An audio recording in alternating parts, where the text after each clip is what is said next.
So you're reading the horse's energy. If they're in a good place, connected to you, it's the perfect time to take it off. Give it a go. When it comes to the neck reining, we're looking for our horse to follow the feel of the rein situated on the neck.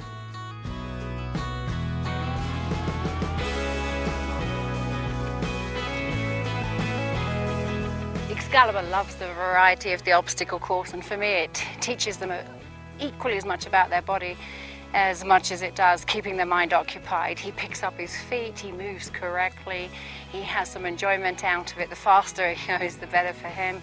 You can pick and choose. You can do it with your geriatric horses and give them something else to think about and engage with you and allow them an opportunity to get exercised. Rehabilitation, if we're not allowed to ride, the ponying can be fabulous. I've already mentioned for the young horses, I see nothing but value in it, but also the horses that are sometimes glazed with the eye, this can bring them back because they can look around and they have a voice and a choice. And so you're building up the emotional, mental, physical side of your horse through ponying.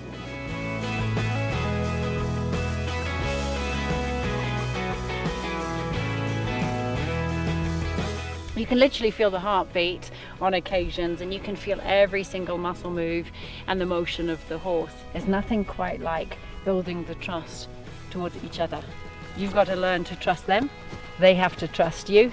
It's a fantastic way to start your day.